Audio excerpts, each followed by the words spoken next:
दोस्तों, आज मैं आपके लिए एक सुपर नेचुरल हॉरर फिल्म लाया हूँ जिसका नाम है हॉन्टर। यह मूवी 2013 में रिलीज की गई थी। फिल्म के स्टार्ट में हमें एक रूम दिखाया जाता है जहाँ पर रखे बहुत से जार्स में स्पिरिट्स बंद होती हैं।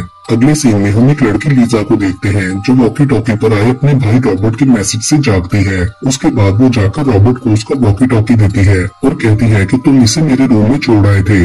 रॉबर्ट बोलता है कि मैंने नहीं, एडगर ने वहाँ छोड़ा था। लीजा को लगता था कि एडगर रॉबर्ट का कोई इमेजिनरी फ्रेंड है, मगर रॉबर्ट कहता है कि वो इमेजिनरी नहीं है। लीजा की मॉम उसे लॉन्ड्री करने के लिए कहती है जो वो रोज करती थी। एक्चुअली में उनकी पूरी फैमिली का मर्डर हो चुका था और वो सब उनकी स्पिरिट्स थी। वो लोग उसी दिन में स्टक हो चुके थे जिस दिन उनका मर्डर हुआ था। लीजा ये बात जान गई थी कि वो मर चुकी है, लेकिन उसके मॉम, डैड और भाई ये बात नहीं जानते थे। लीजा उन्हें बताने की कोशिश करती है मगर वो लोग यकीन नहीं करते और लीजा उस लूप में फंसे रहकर तंग आ चुकी थी। उसके डैड उस दिन गाड़ी ठीक कर रहे थे और नेक्स्ट डे उसका 16th बर्थडे था। उसकी मॉम को लॉन्ड्री के कुछ कपड़े नहीं मिल रहे थे। वो अपने पेरेंट्स को बताने की कोशिश करती है कि हम एक ही दिन में स्टक हो गए हैं और रोज वही काम कर रहे हैं, लेकिन वो लोग नहीं समझते क्योंकि उन्हें रोज पहले का सब भूल जाता था। तब वो बताने की कोशिश करती है कि हम सब मर चुके हैं, लेकिन रॉबर्ट आकर रोक देता है। उसके बाद वो अपने रूम में क्लारनेट बजाने के लिए जाती है और इसी तरह सारा दिन गुजर जाता है। अगली सुबह फिर से उसकी आंख रॉबर्ट के मैसेज से खुलती है जो एडगर के साथ किसी सीक्रेट केव में जाने की बात कर रहा था और वो अगेन लॉन्ड्री के लिए जाती है। अचानक वहाँ उसे कोई आवाज आती है और वो देखने की कोशिश करती है, मगर फिर डर के उधर से वापस आ जाती है। फिर फोन रिंग होता है मगर उठाने पर कोई नहीं बोलता। उसके बाद रूम में जाकर वो क्लारनेट बजाती है तो उसे कहीं और से भी क्लारनेट की आवाज आती है जो कि डक्ट से आ रही थी। लीजा देखने की कोशिश करती है मगर तभी उसकी मॉम आकर उसे बुला लेती है। उसके बाद अगेन सेम रूटीन से दिन गुजर जाता है। रात को लीजा को अपने रूम के बाहर किसी के होने का एहसास होता है। वो उठकर बाहर जाती है तो उसे एटिक का दरवाजा खुला हुआ नजर आता है। वो अंदर जाने लगती है तो दरवाजा बंद हो जाता है। लीजा डरकर रूम में चली जाती है। अगली सुबह फिर वैसे ही उसकी आंख खुलती है और वो लॉन्ड्री रूम में मशीन के पीछे एक दरवाजा देखती है जहाँ से लास्ट टाइम आवाज आई थी, मगर वो लॉक था। उसके बाद रूम में क्लारनेट बजाते हुए दोबारा एटिक से आवाज आती है। अंदर जाने पर उसे एक वीडियो कैसेट गिरी हुई मिलती है जो उनके उस घर में शिफ्टिंग के टाइम की थी। लीजा उसे प्ले करके देखती है तो उसे पीछे खिड़की में घर के अंदर कोई स्पिरिट नजर आती है। उसके बाद लीजा ओइजा बोर्ड यूज करके पूछती है कि यहाँ पर कोई है जो क्लारनेट बजाकर मुझसे कॉन्टेक्ट करने की कोशिश कर रहा था। फिर वो पूछती है आर यू डेड, लेकिन जवाब नहीं आता। तो लीजा पूछती है आर यू अलाइव, तो जवाब मिलता है यस। तभी अचानक से लाइट्स फ्लिक करने लगती है और हमें लीजा के पीछे कोई आदमी खड़ा नजर आता है जिसे रिफ्लेक्शन में देखकर लीजा डर के नीचे भाग जाती है। अगले सीन में डाइनिंग टेबल पर अपने डैड को स्मोकिंग करता देखकर लीजा हैरान हो जाती है क्योंकि पहले रोज की रूटीन में वो उस टाइम स्मोक नहीं करते थे। उसकी मॉम भी रोज की तरह मूवी देखने की बजाय बुक्स पढ़ रही थी, जिससे लीजा बहुत हैरान होती है।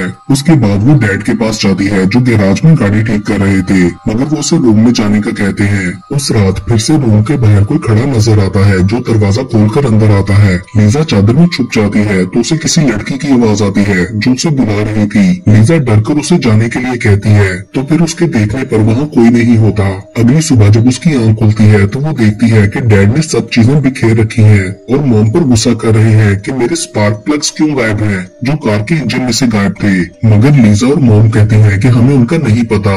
अचानक डोरबेल होती है और वहाँ एक पेल सा दिखने वाला आदमी होता है जो कहता है मैं फोन ठीक करने आया हूँ। लीजा उसे देखकर घबरा जाती है। वो आदमी ऊपर चला जाता है तो लीजा भी उसके पीछे जाती है और देखती है कि वो आदमी उसके रूम में बैठा सिगरेट पी रहा है। आदमी लीजा से पूछता है कि तुम्हें कब से पता चला कि तुम मर चुकी हो। लीजा उससे पूछती है कि तुम कौन हो, यहाँ पर क्या चल रहा है और हमारे साथ क्या हुआ है। तो वो कुछ नहीं बताता और कहता है कि तुम्हें कोई भी आवाजें आए या कोई तुम्हें बुलाए तो उसे इग्नोर करना। अगर तुमने किसी जिंदा इंसान या किसी और स्पिरिट से कॉन्टेक्ट करने की कोशिश की तो तुम्हें और तुम्हारी फैमिली को उसका अंजाम भुगतना पड़ेगा। अगले सीन में वो देखती है कि उसके मॉम और डैड को सिगरेट और सुबह की लड़ाई के बारे में कुछ याद नहीं था, जैसे वो सब हुआ ही ना हो। तो लीजा फ्रस्ट्रेट होकर घर से बाहर चली जाती है, लेकिन काफी देर चलने के बाद भी वो बार बार उसी घर तक वापस आ जाती थी। तो वो वापस अंदर जाकर एटिक में जाती है और ओइजा बोर्ड लेकर दोबारा से जिंदा लड़की से कांटेक्ट करने की कोशिश करती है और अपनी कंडीशन बताती है।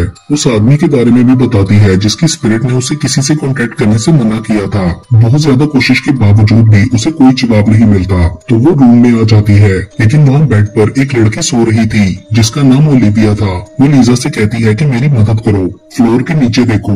बाहर से ओलिविया के फादर दरवाजा नॉक कर रहे होते हैं और फिर उनके दरवाजा खोलने पर सब गायब हो जाता है और लीजा सो जाती है।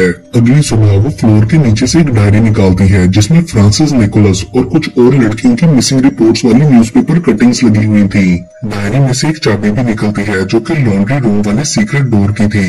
उस डोर से अंदर जाने पर लीजा को एक पैसेज मिलता है जिसके एंड पर पानी में पड़ी कुछ चीजें नजर आती हैं। वहाँ पर एक फर्नेस भी होती है जहाँ उसे एक लड़की के जलने का विजन आता है और फिर लीजा डर के बाहर आ जाती है और उसकी मॉम लंच के लिए बुला लेती है। रॉबर्ट डाइनिंग टेबल पर हर वक्त ये शो करता था कि एडगर उसके साथ है। अचानक फोन रिंग होता है और डैड लीजा को बताते हैं कि तुम्हारे टीचर की कॉल है। ये सुनकर लीजा घबरा जाती है।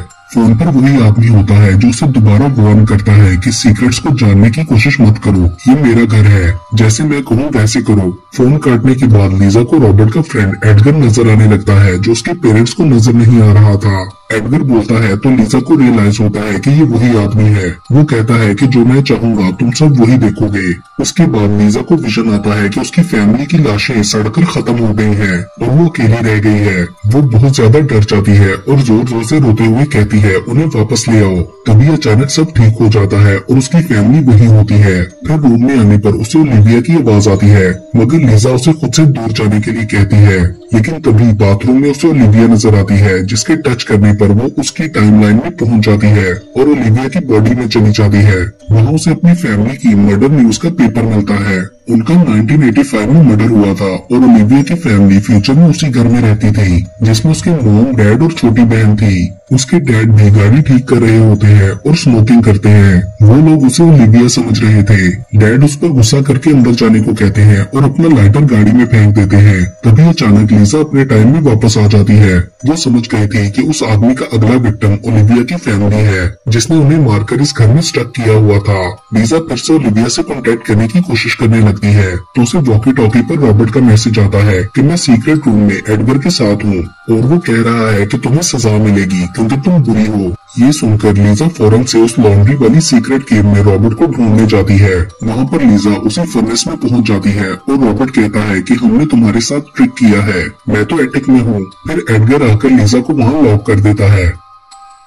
उधर एक लाश के पास लीजा को रिंग मिलती है जिसे उठाने पर ऊपर चिमनी का रास्ता खुल जाता है। लीजा वहां से ऊपर गैराज में पहुंचती है। उधर उसे वो किडनैप गर्ल फ्रांसिस नजर आती है। लीजा उसकी टाइमलाइन में पहुंच गई थी जिसे एडगर ने किडनैप कर रखा था और वो वहां से भागने की कोशिश कर रही थी। लीजा उसे बताती है कि तुम मर चुकी हो और अब वापस घर नहीं जा सकती।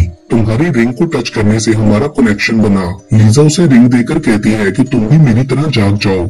मगर अचानक एडगर वहाँ आकर फ्रांसिस को ले जाता है और लीजा अपने टाइम में वापस आ जाती है। उसकी मॉम आकर पूछती है कि तुम यहाँ क्या कर रही हो, तो लीजा वहाँ से कुछ ढूंढने लगती है और उसे डाई थाइल की बोतल मिलती है और वो समझ जाती है कि एडगर ने उस रात डैड को पोजेस करके उन सबको मारा था। वो मॉम से कहती है कि आपने हमें बचाने के लिए कुछ क्यों नहीं किया, प्लीज अब तो जाग जाए। उसके बाद वो रॉबर्ट के पास जाती है तो उसे पता चलता है कि रॉबर्ट भी जाग गया है। उसे अपने मरने का पता चल गया था। रूम में जाकर लीजा क्लारनेट बजाकर ओलिविया से कांटेक्ट करने की कोशिश करती है और वो ओलिविया के टाइम में पहुंच जाती है। वहाँ उसे ओलिविया की वीडियो मिलती है जिसमें वो लीजा को बताती है कि तुमसे पहले इस घर में एडगर म्यूलेंस रहता था। उसने बहुत सी लड़कियों को मारा और फिर तुम्हारे इस घर में आने से पहले 1983 उसकी मौत हुई। मुझे तुम्हारा लॉकेट मिला जिस वजह से मैं तुमसे कनेक्ट कर सकी। मेरे डैड बदल चुके हैं, तुम मेरी मदद करो, हमें बचा लो। उसके बाद लीजा नीचे जाती है तो ओलिविया के डैड उसकी मॉम पर गुस्सा कर रहे होते हैं कि मेरे स्पार्क प्लग्स कहाँ हैं। जैसा सीन ओलिविया ने अपनी फैमिली में पहले देखा था, सेम वही रिपीट होता है। ओलिविया के डैड को एडगर ने पोजेस कर लिया था। लीजा उसकी मॉम से कहती है कि ये तुम्हारा हस्बैंड नहीं है, तुम अपने बच्चों को लेकर इस घर से चली जाओ। डैड कहते हैं कि ओलिविया नींद में चल रही है, इसकी बात मत सुनो, मैं इसे रूम में छोड़कर आता हूँ। लीजा उससे डरकर बाहर भागती है और लोगों को हेल्प के लिए बुलाती है। कोई आवाज नहीं सुनता। लीजा भागते हुए लॉन से बाहर जाने लगती है तो गिर जाती है और एडगर उससे कहता है कि स्पिरिट अपने घर से बाहर नहीं जा सकती। उसके बाद लीजा अपने टाइम में वापस आ जाती है। तभी उसकी मॉम बताती है कि मैं जान गई हूँ कि हम सब मर चुके हैं। उसके बाद वो डैड के पास जाकर उन्हें वो सब याद करवाती है जो उस रात हुआ था।